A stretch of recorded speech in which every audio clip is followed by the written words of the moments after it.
What's cracking, y'all? So, this is Jackson Tolbert, the face behind Busy Fit Blueprint. And today I'm going to be telling y'all about my simple recovery routine that changed my life in every way. Let's get into it. Essentially, this is good for everything. So, whether you just had a business meeting, an exam, a test, a stressful interaction or conversation with somebody, or especially if you're an athlete, you just got done working out or you had an athletic event, whatever it is, whatever you feel like ramped your body and your mind up in preparation for something, this routine is going to be golden for that. And this is a staple in my daily life. So, first things first is nasal breathing. Nasal breathing is going to be critical, not just breathing through your nose per se, but light nasal breathing.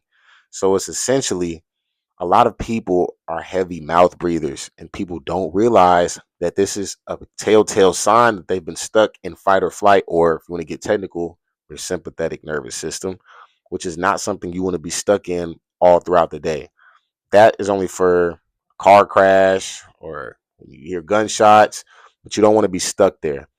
So you want to implement light nasal breathing for after you're done with whatever you were doing, whether it was preparing for something that you have coming up for the next day, or that you just got done doing that thing and you need a way to downshift.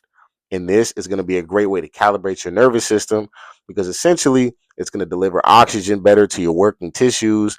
And when your body is able to efficiently absorb oxygen and release it into your tissues how it's supposed to, you actually get more air, oxygen to your brain and your muscles.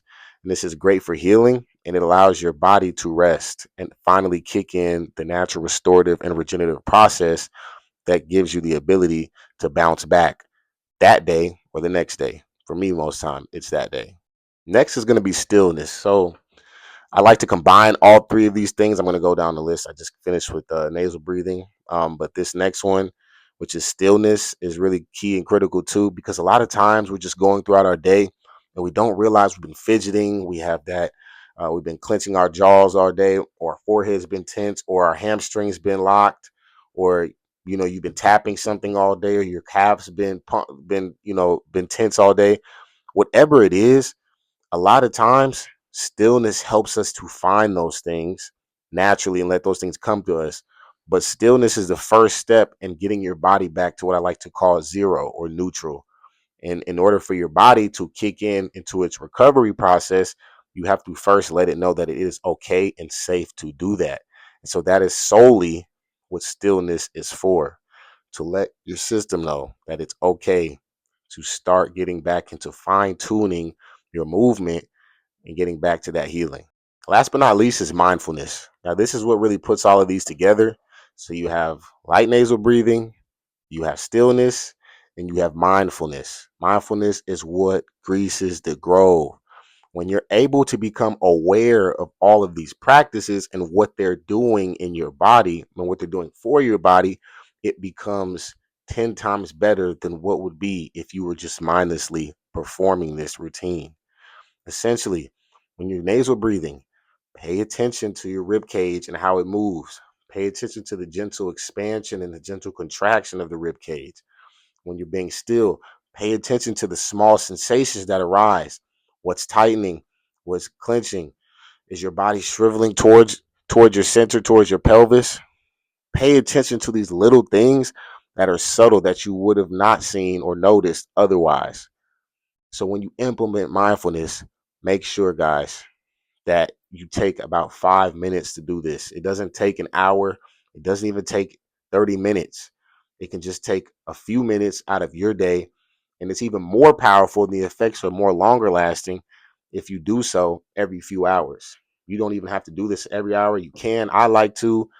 It's just something I've become addicted to. But I definitely advise that you take about 5 minutes to go down the list on these things and implement them. And you will find that not only does your recovery kick in, but your performance does too, because now your body is able to tap into reserves that it was protecting you from because it did not feel safe in the first place. An added bonus to this is you can actually use it as a warm-up routine. This is actually something I use to prime my body for optimal movement. Little known fact, I actually don't stretch. Made posts about this on my my accounts: TikTok, Instagram, YouTube, um, and Facebook. I do not believe in stretching.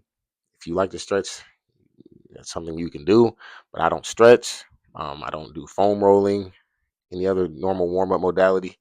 I just take this routine right here and I start my workout with it and I end my workout with it. Just like I start my day with it and end my day with it. And anything that happens between those times usually is me being prepared for it. And guys, you'll notice when you do this recovery routine, it's also therapeutic for you mentally because your mind and body are connected. And when your body feels safe, so does your mind. It is a mutualistic relationship. And so when you let one know that it's safe, it will tell the other that it's safe as well. And guys, this simple routine just took me from having crippling tendonitis and back pain and sciatica to the next day feeling literally next to nothing from what I was feeling the night before. And so now it's at the point where I don't feel those things anymore. And if I do, because I push my body for 4 or 5 hours throughout that day, just going hard and hard and training, I'm able to bounce back within hours and feel like myself, and then even better because my training now is productive and it's progressive because my body is taking in information how it's supposed to and responding how it's supposed to. And I'm not beating up my joints. Everything, the load is being distributed evenly across my body. And the best part is mental clarity is just an added benefit. When you take these things, you'll notice these are a lot of things people do in different practices for people in yoga, somatic work, or breath work. This is all going to be extremely powerful. It's going to help you in your journey. So don't forget to like, comment, subscribe, um, follow my YouTube, TikTok, Instagram. I post on those, Facebook, even if you want to. I post on those every day. Just stay tuned, and I'm happy to help you guys. So let's get it.